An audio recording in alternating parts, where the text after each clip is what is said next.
السلام علیکم، آپ دیکھ رہے ہیں پروگرام انسائٹ اور میں ہوں فواد خورشید۔ ملک بھر میں کورونا کے کیسز ایک دفعہ پھر تیزی سے بڑھ رہے ہیں۔ عوام سے اپیل ہے کہ احتیاط کریں۔ کورونا کے بڑھتے ہوئے کیسز کو جو تیسری لہر کا نام دیا جا رہا ہے، اس میں ایک دفعہ پھر شدت آ گئی ہے۔ اس پہ بھی آج کے پروگرام میں گفتگو کریں گے، کچھ سیاست کے بارے میں بھی بات کریں گے۔ سینٹ کے انتخابات کی بعض گشت اب بھی آ رہی ہے، کل اپوزیشن کی طرف سے چیلنج ہوں گے، عدالتوں میں جائیں گے، اس میں معاملے پہ بھی گفتگو کریں گے۔ پلس حکومت کی کیا کارکردگی، کیا اسٹریٹجی، حکمت عملی، اس پہ بھی آج کے پروگرام میں گفتگو ہوگی۔ آج کے انسائٹ میں ہمیں جوائن کریں گے پاکستان کے وزیر اور سینئر سیاستدان شاہ محمود قریشی صاحب، ان سے گفتگو کریں گے۔ کورونا کے حوالے سے جانیں گے ہمارے ساتھ موجود ہوں گے doctor Javed Akram, university of health sciences کے وائس چانسلر ہیں، اور ہمارے نمائندہ خصوصی عدیل وڑائچ بھی ہمارے ساتھ موجود ہوں گے، ان سے کچھ الیکشن کمیشن کی بھی بات کریں گے۔ لیکن آغاز گفتگو کریں گے پاکستان کے وزیر خارجہ شاہ محمود قریشی صاحب سے، سینئر سیاستدان ہیں۔ شروع میں ہم شاہ محمود صاحب سے کچھ سیاست کی باتیں کریں گے، ایک سینئر سیاستدان بھی ہیں، اور بعد میں کچھ فارن پالیسی کے حوالے سے بھی گفتگو کریں گے۔ شاہ محمود صاحب السلام علیکم اینڈ ویلکم ٹو دا شو۔ جی وعلیکم السلام۔ سر سب سے پہلے تو لوکل سیاست ہے، کیونکہ اب آئی ہوئی ہے، معاملات بات بھی چل رہے ہیں، کبھی خوشی کبھی غم، chairman senate, deputy chairman senate میں تو کامیابی ہوئی، لیکن جو سیاست میں جو اخلاقیت والا جو مورل ہائی گراؤنڈ تھا سر، وہ کدھر گیا؟ اس سارے معاملات میں کوشچنز اٹھ رہے ہیں دونوں طرف۔ دیکھیے، ہم نے واضح طور پر کہا تھا، اپوزیشن کو ہم نے یہ آفر کی تھی کہ آئیں مل بیٹھیں اور بیٹھ کر ہم ایک راستہ تلاش کرتے ہیں جس میں کہ ایک اوپن بیلٹ ہو جائے، اور جو پارٹی اسٹرینتھ ہے اس کے مطابق ہم فیصلہ کر لیں، تاکہ نہ کوئی خرید و فروخت کرنی پڑے، نہ یہ ہارس ٹریڈنگ کے آپ پہ تہمتیں لگیں۔ اب انہوں نے پنجاب کی حد تک تو اس کو مان لیا، اگر پنجاب پہ وہ فارمولا اپلائی کر سکتے تھے تو مرکز میں کیوں نہیں کر سکتے تھے؟ ٹھیک ہے، اگر مرکز میں انہوں نے کیا ہوتا تو اس قسم کی ان کو خرید و فروخت نہ کرنی پڑتی، اور اگر ہماری تجویز انہوں نے مانی ہوتی اور اوپن بیلٹ پہ وہ آمادہ ہو جاتے تو پھر گیلانی صاحب کو یہ خفت نہ اٹھانی پڑتی۔ دیکھیں نا، ایک ملک کے وزیر اعظم رہ چکے ہیں، ایک ملک کا جو بندہ وزیر اعظم رہ چکا ہو ہائیسٹ ایگزیکٹو پوزیشن پر، وہ اب سینٹ کا ایک ممبر بن جائے، اس سے کیا حاصل ہوا؟ میں سمجھتا ہوں کہ ان کے ساتھ ہاتھ ہوا ہے، اور پھر کس نے کیا؟ ہاتھ اپنوں نے کیا۔ پی ڈی ایم کی اپنی صفوں کو تلاش کریں کہ ان کے ساتھ ہاتھ کس نے کیا، کہ وہ لکی 7 کون تھے جنہوں نے ووٹ نہیں کیا۔ اور جب گلشن رضا گیلانی جو آپ کے حلیف بھی تھے پرانے اور حریف بھی ہیں، جو ابھی آپ کا مقابلہ بھی ملتان میں ہوتا ہی ہے، گیلانی صاحب نے جو حفیظ شیخ صاحب کو ہرایا سر، اگر آپ ان کی جگہ ہوتے حفیظ شیخ صاحب کی جگہ، تو کیا آپ استعفیٰ دے دیتے یا آپ بھی کنٹینیو کرتے؟ دیکھیے، حفیظ شیخ صاحب نے مقابلہ کیا اور ان کو خرید و فروخت سے ہرایا گیا۔ اگر وہ ووٹ نہ خریدتے اور جس قسم کے انہوں نے حربے استعمال کیے، اگر وہ حربے استعمال نہ کرتے تو آپ نے دیکھا کہ اسی دن جو ہماری خاتون ممبر لڑ رہی تھی وہ کامیاب ہوئی، کیوں کہ وہاں انہوں نے پیسہ نہیں لگایا تھا۔ یہاں انہوں نے خرید و فروخت کی، اور خرید و فروخت کے نتیجے میں وقتی طور پر انہیں کامیابی ہوئی، لیکن اس سے بڑی شکست کا ان کو سامنا کرنا پڑا۔ اچھا، تحریک عدم اعتماد کی بھی بات آنے شروع ہو گئی، جس پہ پرائم منسٹر عمران خان نے خود انیشیٹو لیا اور پھر ووٹ آف کانفیڈنس لیا۔ اب ووٹ آف کانفیڈنس بھی انہی لوگوں سے لیا جو کہ جس پہ اعتراض سب کر رہے ہیں کہ جی پیسے لیے، لیکن مجبوری تھی، اس کے علاوہ تو پھر گورنمنٹ ہی چلی جاتی۔ لیکن شاہ محمود صاحب، 2018 کی جو مقبولیت جب آپ لوگوں نے، عمران خان صاحب نے اخلاقی طور پر صحیح قدم اٹھایا، ٹھیک ہے، یہ ان کا ہائی مورل گراؤنڈ تھا، چلے لے لیا شاہ محمود صاحب، قانوناً وہ پابند نہیں تھے، لیکن انہوں نے کہا اب دیکھیے، اب تو یہ ان کو جرات کا مظاہرہ کرنا چاہیے تھا نا۔ اگر کسی نے ان کی صفوں میں سے اپنی پوزیشن چینج کی اور اصول پہ کی، تو کیا اس وہ وقت بھی نالا کرتے، تھا ٹھیک ہے۔ تو اس کو برملا کہنا چاہیے تھا اور ووٹ نہیں دینا چاہیے تھا۔ ٹھیک ہے. اچھا لیکن شاہ محمود صاحب ایک بڑا سوال یہ ہے کہ 2018 میں جب مقبولیت تھی، عروج پہ تھی، پاکستان تحریک انصاف تبدیلی کے نعرے کے ساتھ لوگوں کی توقعات بھی تھی، کچھ آپ لوگوں کا بھی قصور کہ بہت زیادہ بڑھا دیں، لیکن یہ 2.5 سال میں کہاں تک پہنچے؟ سفر جو آپ نے طے کیا اب وہ والی مقبولیت وہ والی بات نہیں ہے. اس وقت اپوزیشن کا کوئی نام ہی نہیں تھا. اب اپوزیشن آپ کے خلاف آپ کو ہرا بھی رہی ہے، ضمنی انتخابات میں ٹف ٹائم دے رہی ہے. ویئر یو وینٹ رانگ، کہاں پہ غلطیاں ہوئیں؟ دیکھیے پہلی بات تو یہ ہے، قوم سمجھتی ہے، لوگ نادان نہیں ہیں کہ انہوں نے ملک کس حالت میں ہمارے حوالے کیا، اداروں کی کیا کیفیت تھی، معیشت کی کیا حالت تھی. انہوں نے ملک کا بیڑا غرق کیا ہوا تھا، اور ان حالات میں جب پی ٹی آئی نے حکومت کو سنبھالا تو ہمیں بڑی مشکلات کا سامنا کرنا پڑا، اور ہمیں بڑے کڑوے اور مشکل فیصلے کرنے پڑے. انہوں نے آرٹیفیشل طور پہ ڈالر کو جو پیگ کیا ہوا تھا نون لیگ کی گورنمنٹ نے، جب اس کو مارکیٹ ریٹ پہ ایڈجسٹ کیا تو اوبویسلی ڈالر کی قیمت چڑھی، روپیہ گرا، مہنگائی ہوئی.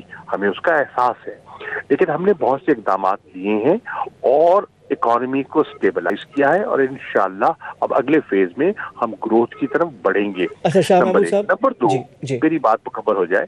نمبر 2، یہ جو آپ کہہ رہے ہیں نا، یہ جو ایک الائنس ہے پی ڈی ایم، یہ ایک غیر فطری الائنس ہے، یہ ایک عارضی الائنس ہے، یہ دیر پا نہیں ہے. ان کا نہ نظریہ ملتا ہے، نہ ان کے اصول ملتے ہیں، نہ ان کا موقف ملتا ہے. یہ تو پی ٹی آئی کے اور عمران خان کے خوف نے ان کو یکجا کیا ہے، اور اپنے مفادات میں احتساب کے عمل سے فرار چاہتے ہیں. یہ زیادہ دیر رہ ہی نہیں سکتے. یہ آئیں، اگر آ کے 1 on 1 مقابلہ کریں تو دیکھ لیں کہاں کھڑے ہیں. میں نہیں سمجھتا کہ پاکستان کے لوگوں نے ان کو ترجیح دینی ہے.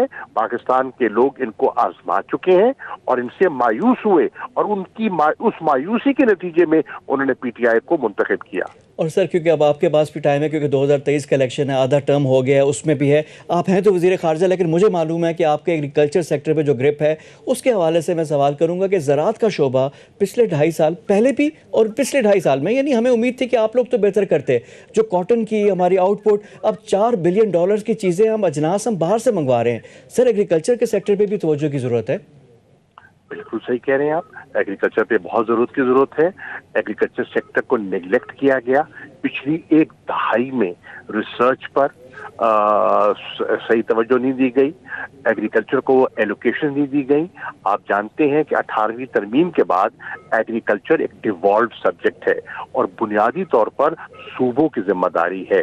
لیکن اس کے باوجود میں سمجھتا ہوں کہ ہماری معیشت کا انحصار زراعت پہ ہے، اور کاٹن کی پروڈکشن جو آپ کہہ رہے ہیں، صحیح طور پہ کہہ رہے ہیں، جو گری ہے، اس کی بنیادی وجہ یہ ہے کہ ریسرچ کا فیلئر ہے اور نیا سیڈ پیدا نہیں کر سکے. اور اس وقت جو کاشتکار ہے اس کو معیاری سیڈ دستیاب نہیں ہے، اور پھر کچھ موسم نے ساتھ نہیں دیا تو اس کا دباؤ آیا ہے، اور ہمیں کاٹن جو ہے، لنٹ جو ہے، وہ امپورٹ کرنی پڑ رہی ہے. لیکن ہماری کوشش ہے، ہم اس وقت کام کر رہے ہیں کہ ہم ایک ایسا پیکج لے کر آئیں ریسرچ کی طرف سے، اور چین کے ساتھ ہماری بات چیت ہوئی ہے، اور ہم نے ایک جوائنٹ ورکنگ گروپ ان کے ساتھ بنایا ہے تاکہ وہ ایگریکلچر کی مد میں پروڈکٹیوٹی کو بڑھانے کے لیے، ٹیکنالوجی کو ٹرانسفر کرنے کے لیے ریسرچ میں ہماری مدد کریں، اور ہم اپنے ایگریکلچر کی گروتھ جو ہے وہ دوبارہ وہ حاصل کر پائیں جو پہلے ہوا کرتی تھی. اور جو بڑا اہم بھی ہے. شاہ محمود صاحب آخری سیاسی سوال آپ سے. دیکھیں کہا اعتراض یہ کیا جا رہا ہے پاکستان تحریک انصاف کی گورنمنٹ میں کہ پنجاب از دا موسٹ امپورٹنٹ پروونس. 18ویں ترمیم کا آپ نے حوالہ دیا، اب کئی اختیارات آ گئے ہیں. 10 کروڑ کی آبادی، 11 کروڑ کی پنجاب میں ہے. عثمان بزدار کے اس پہ بھی تنقید ہو رہی ہے کہ جی یہ بھی ایک واٹر لو ثابت ہوگا جو ڈیسیجن ہے، جیسے نپولین کا تھا، عمران خان کا ڈیسیجن، جس پہ ظاہری بات ہے پارٹی سے اتنی مشاورت نہیں تھی، یہ عمران خان کا فیصلہ تھا. پھر اس کے بعد پولیٹیکل کہتے ہیں کہ جو سوچ والے بندے ہیں، سیاسی بندے، جہانگیر ترین کا نام لیا جاتا تھا، وہ بھی آپ کے مخالف یعنی پارٹی میں بھی جو تھے وہ ابھی سائڈ پہ ہو گئے ہیں. اب پرویز الہی صاحب کا نام ہے، وہ دوسری جماعت کے ہیں. پرویز خٹک تھے، وہ بھی سیاسی سوچ، وہ بھی سائڈ پہ ہیں. کہتے ہیں کہ جو سیاستدان جن کو سیاست کی جو نبض پہ نظر ہوتی ہے وہ عمران خان کے کلوز نہیں ہیں، ان کو ایڈوائز نہیں کر رہے. اس پہ کیا کہتے ہیں؟ یہ درست نہیں ہے.